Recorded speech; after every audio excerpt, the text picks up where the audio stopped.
A story is told about a small town, probably in Kentucky, that had historically been dry. There probably weren't a lot of dry counties down here, I don't know. But where I live in the Bible Belt, there were a lot of them. But in this small town, a local businessman decided that he wanted to open a tavern. And the church people were appalled.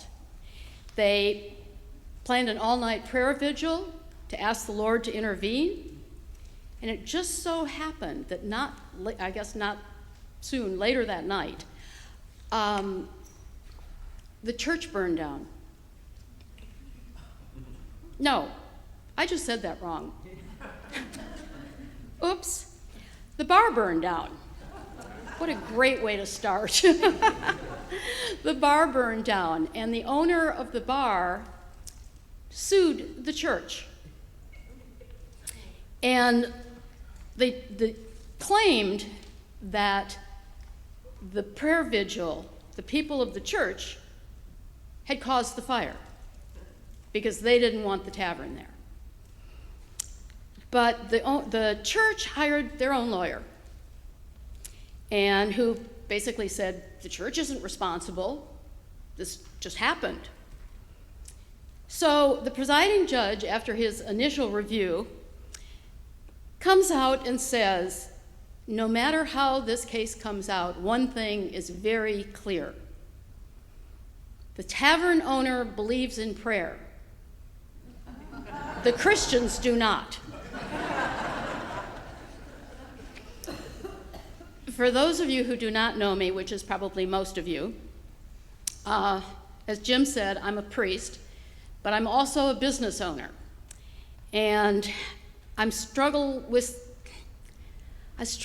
how much profit is biblically acceptable. How much money should a company make? How much money should I make to be acceptable to God? See, I was an automobile dealer before I was a priest, and I still own the dealership. So I want to begin by sharing with you my own journey through the stewardship minefield, because that's what it is. It begins with something most of us have been taught. I certainly was, and probably many of you. Nice people don't talk about money. I see head shaking, yes. It's just not polite to talk about money. And my father also taught me to be frugal.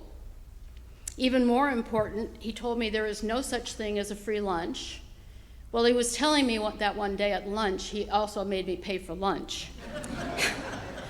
But the biggest one was nothing in life is free.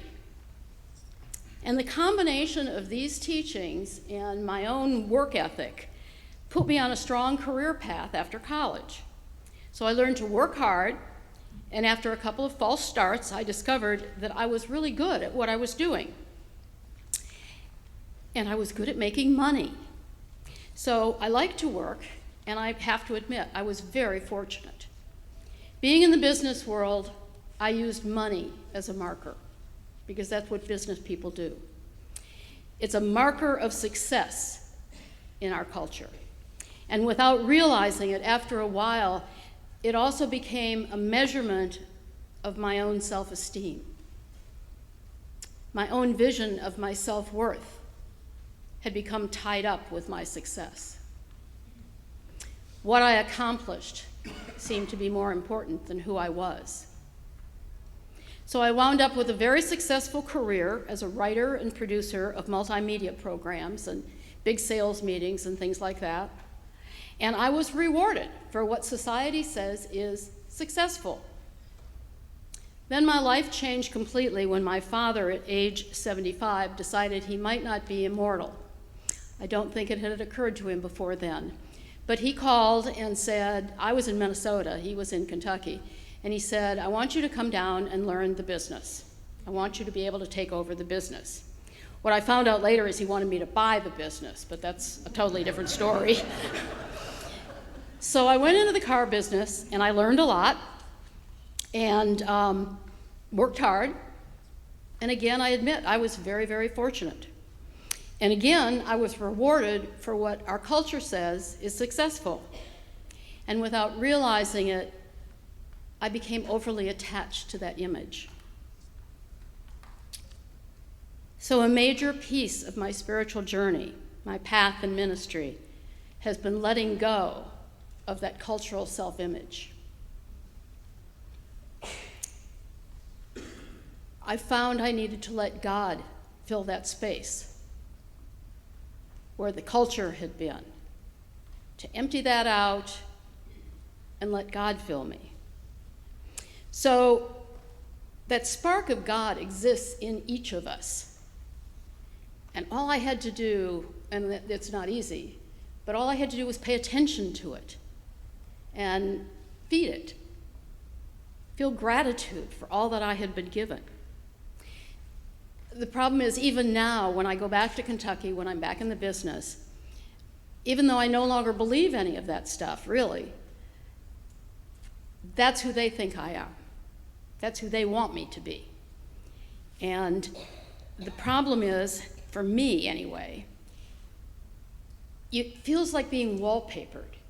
If you've ever been there or bought an old house, and you start taking off the wallpaper, and you take off one layer and there's another layer underneath, and then there's another layer underneath, and Lord knows how many people have wallpapered it. That's what I started feeling like, because nobody could see me. I was somewhere in there, but I wasn't visible to the world. So it was covering me with their expectations. And no matter how hard I tried to tell people that I wasn't okay, they wouldn't believe me. Do you remember the Mikey commercials where give it to Mikey, he'll eat anything? That's kind of how I felt. It was give it to Bonnie, she can do anything. You know, they say give it to a busy person, they can get it done. Well, there comes a point when the person can't get it done. Our culture seems to exist on accumulation, getting more stuff. Think about it. We have relationships, which are good. We have friends, we have fun, we have careers, and we have things, stuff, lots of stuff. And now their thriving business has sprouted up all over the country in storage units in which you can put all that stuff that you own, but there's no room for in your house. Or all that stuff you own and you really don't know what to do with or don't use anymore, but you still keep it.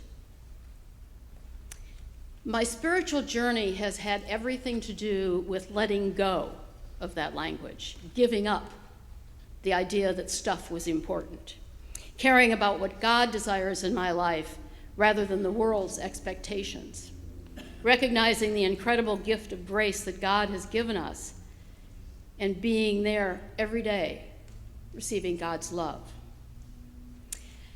At one point, I went to a businessman's prayer breakfast in Lexington. I'd never been to one before, and I don't think I've ever been to one since. But that day, the speaker was a senator from Colorado. I don't remember his name, but I vividly remember his story. He talked about his life and his success and all the things that he earned or was given. He had a wonderful business. I think he owned a cable company or something. He sold the company, he ran for Congress, he became a senator. But he realized that his life was still, he didn't have what he needed. Even with all that achievement, he didn't have what he really wanted. He didn't know what it was. But one day a man came to talk to him, and they met in the Senate dining room, and the man talked to him about Jesus and told him his story. And the senator at that point dedicated his life to Christ in the Senate dining room. Who knew? What struck me was it's the first time I have ever heard a conversion story that sounded like my own. So frequently we hear about the down and out person or the drunk or whoever, but I never felt like that. But this guy's story I could identify with, and it moved me. So when they asked at the end, there were cards on the table, and they asked at the end if there was anyone that wanted to dedicate their life to Christ that day, I stood up and I said the prayer. And I dedicated my life to Christ. And it was like Jesus picked me up by the scruff of the neck and said, "Gotcha. You're mine now, and now you're going to do what I want." So my life was never the same after that. Neither was my husband's, although when I came home and told him what happened, he goes, "And this means what?"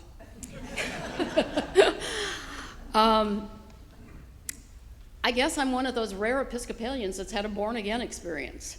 You know, I'm like Nicodemus. After a while, after quite a few years actually, I began to think that God wanted more of me than just going to church, you know, teaching classes, doing whatever. And I began to struggle with God's call to the priesthood. I went and talked to my priest about it, and he smiled very patiently and said, "Don't worry, if that's the right thing, you'll know. You don't need to do anything right now." So I left his office thinking either he sees something and just wants me to wait, or he thinks I'm certifiable, that I've gone crazy, because who in the world would want a car dealer as a priest?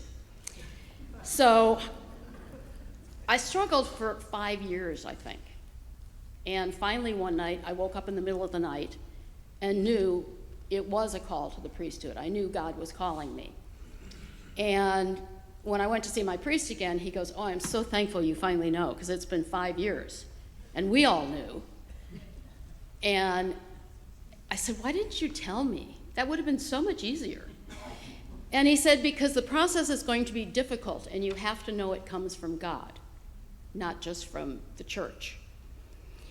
So at that point, I was struggling with the dealership, and I really didn't want to give it up.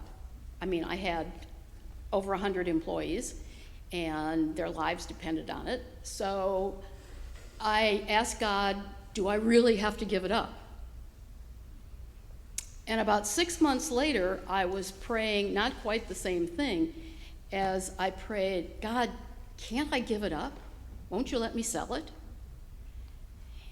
And at that point, my spiritual director talked to me for a long time and said, "I think that perhaps your call is to do both, to stay in the business world and to be in the church. Because if everybody who hears God's call leaves the business world, then Satan takes over, and business doesn't have a chance. We need people in the business world." So at that point, it was time for me to find a way to run the business out of the gospel, which is not easy. And I didn't do too well sometimes. But at least my employees knew that they worked for a company that cared as much about people as it does about profit. And that's very different. So they began to participate in all sorts of community activities. They built a couple of different playgrounds and parks. They built habitat houses. They walked I don't know how many miles for the Heart Association. And they did the work, and the company paid for it, which seemed likely. And so now we get to the talk about money, which stewardship, you have to kind of at some point get to money. But I think if we want to talk about our faith, we have to talk about money. Jesus did it all the time. It is inextricably bound up with our faith. The words we speak are the faith we would like to have. The life we live is the faith we really have. Let me say that again. The words we speak are the faith we want to have. But the life we live is the faith we actually have. My husband and I tithe our income to God.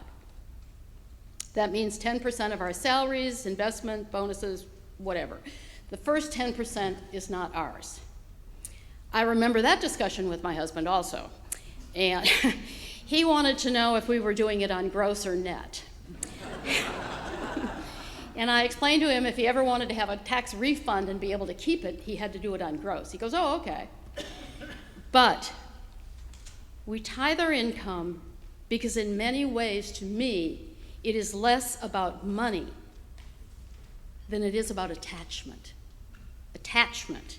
It's about detaching ourselves from what the culture says is important and detaching ourselves from what the culture thinks is important and attaching ourselves to what God says is important. It's about realizing that everything we have comes from God. Everything we have belongs to God.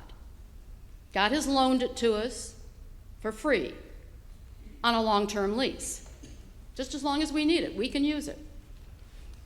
In our stewardship workshop yesterday, Jim commented that we could compare this to, because it's hard to believe that anything's free. He pointed that out, and it's true. But he compared it to renting an Airbnb or a rent by owner or one of those things for vacation. You go in to someone else's house, you use all their things, and you take care of their things because it's not your house. And when you leave, you're grateful that you had the use of it. That's kind of like God letting us use everything. And we're grateful for that. We're grateful for so many things. It begins with Noah. That's right, Noah, building the ark and having everyone laugh at him. And it goes on with Adam. God asks him to let go, to leave, to go somewhere that God will show him the way. So Abraham takes his wife, his servants, his entire tribe, all their families, and all their possessions, and they go. They go. They don't even know where they're going, but they're following God. Letting go of the things to which we are attached plays a large part in the work Jesus undertakes with many of his gospel characters. In today's gospel reading, Jesus says to Nicodemus, "You must be born again." To the rich young man, he says, "Go sell everything you have and give to the poor." Zacchaeus states, "Half of what I have, I give to the poor." And to the lawyer who does not know who his neighbor is, Jesus says, "Go and do likewise." They are all asked to let go. And letting go isn't easy. It means we must release our grasp on the very thing that gives us our identity. And what we have been taught is security. When Jesus calls his disciples, he doesn't say, "Once you're fully vested in your pension plan, come, follow me." He doesn't say, "Bring all that stuff you've accumulated, bring it with you, and follow me." No, he says, "Let go. Trust me and come with me." Jesus asks each of us to do the same, to let go and follow him. The radical message of Christian faith is that what we truly need is offered to us as a gift. God's love, God's forgiveness, God's acceptance. The radical personal implication is, however, that you have to be able to accept the gift in order to receive it.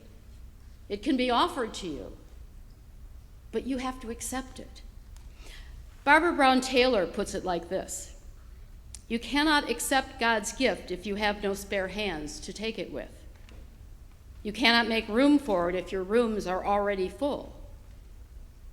And you cannot follow if you are not free to go, if you are too attached to follow." A friend of mine once told me a story about being in a fast food restaurant, and this family came in with, mom, dad, and 3 little boys. The youngest one was maybe 5. And the little one carried a big plastic blue bat. I don't know if you've seen them. They used to be popular, maybe. I don't have little kids now, so. But he was this was his thing. He was holding on to it with all his might. And his brothers spotted the playground that was attached just outside. And so after they'd ordered and before the food came, the boys went running out there to play. And the little boy tried to follow them with the blue bat. The problem was there was a turnstile, and he couldn't get through it holding on to this bat. And at this point, the bat was it was like it was super glued to his hands. He couldn't let go. He tried to go under the turnstile. He tried everything he could think of. He wasn't tall enough to go over it. And he watched his brothers going down the slide and swings and doing all this stuff, having a great time, and he wanted to be with them. He wanted to have fun. But until he let go of the bat, he couldn't do that. Finally, he did. He let go of the bat, he went through the turnstile, and he had a great time. And after lunch, when they were ready to go, he had had such a good time that he forgot about the blue bat. He had left it on the playground. It just wasn't important anymore. So how many blue bats are we hanging on to in our lives? How many blue bats, they could be anything. I know I still probably have a couple. I think each of us probably has 1 or 2, and they're different for every person. How many things are we hanging on to because we think it will make our lives easier? My favorite is kitchen appliances. There's no counter space if you actually buy all the kitchen appliances they want you to buy. But we think they'll make our lives easier, faster, or provide security. Well, I trust in God to provide security. God has given us everything we have. Everything. So each time Billy and I receive money, the first thing we do is designate at least 10% of it to God. And we're very fortunate, so I said at least 10%. It's a constant reminder to us that God is the most important thing in our lives, that there's nothing more important than God. That's the key to it, believing that. Living the belief that there is nothing more important than God. Each year when we make a pledge to St. Mark's, we are making a covenant with God. Not really to St. Mark's in many ways. We are making this covenant with God. We are saying to God in advance, we are willing to commit this much money, this much of our income to your work. And we're not going to say what you have to do with it. We're going to let go control of the money. We are willing to trust that God will do it, will take care of things without us saying anything. In spite of the coronavirus, in spite of the stock market tumbling, in spite of anything external that goes on, God will take care of us. A budget is a theological document. I don't think most people believe that, but it does indicate who or what we worship. Some people tell me they don't have a theology, and I go, well, look at your checkbook. There's your theology. It indicates who or what we worship first, the most. So what do you first put into your budget? First. Is it God? Is it our gratitude for what we've been given? I believe that the pledge that we make to the church has substantially more to do with our lives than it does to the life of the church. The church could get along just fine without us. But we need to give it away. We don't give it because the church needs it. We need to give it away. If we're unwilling to let go, then we value money more than God. If we are unwilling to pledge, we are saying we trust ourselves more than we trust God. When we pledge, we are saying, I trust God enough to give to God first. Many years ago, I had a Saturn dealership. And I don't know if you even remember the cars. They've been gone. GM killed it many years ago. But Saturn, the company, was brand new, so they designed the cars and they designed the company all at the same time. And one of their things was building communities of trust. So they had a course that we went to Spring Hill, Tennessee for. It's called Management and Culture. And the management part was all inside in classrooms. The culture part, however, was outside. And the first thing they had us do was what's called a trust fall. Now, these are not unusual today, but at that point I'd never heard of one. It's when you climb up about a 6-foot ladder, you're facing the ladder, and you let go, and you let yourself fall backwards, trusting that your teammates will catch you in their upraised arms. Because if they don't, you're cooked. But they always do. They hold their hands up and they catch you. Now, for the dealers, they had something a little more intense. They had us do our things 15 feet off the ground. You know how tall a telephone pole is? I think it's about 15 feet. That's my assumption. Well, we had to do something called the high V. And let me explain. It's a little bit difficult to explain without a chart, but picture 3 telephone poles in a triangle.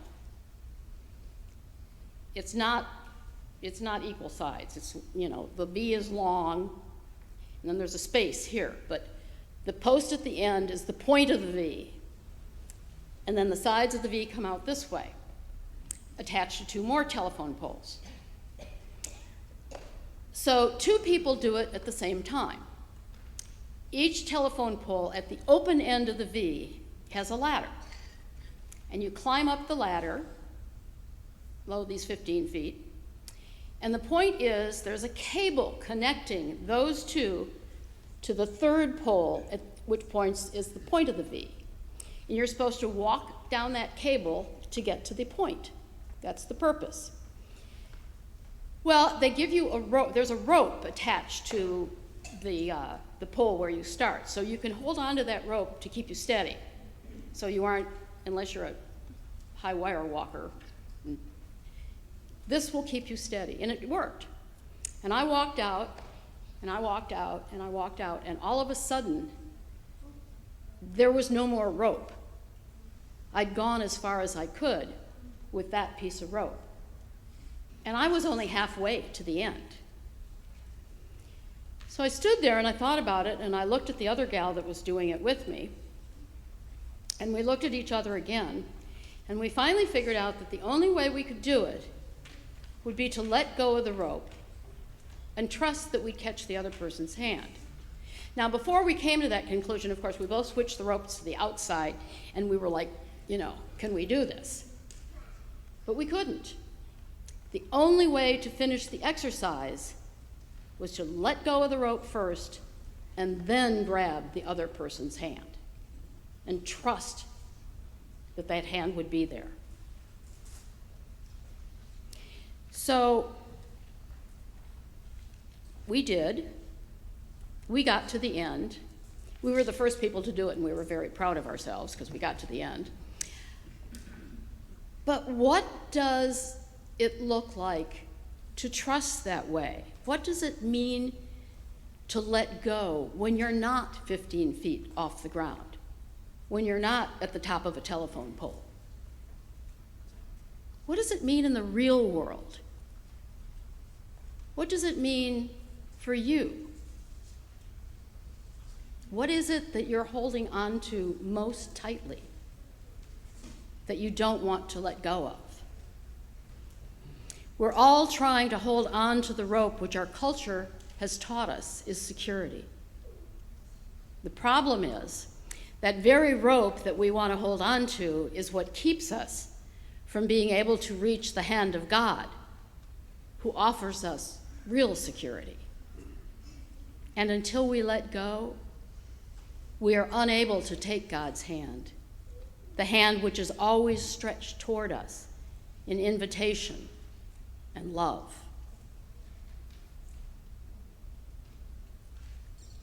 Our vision is so very limited while we're holding on to that rope.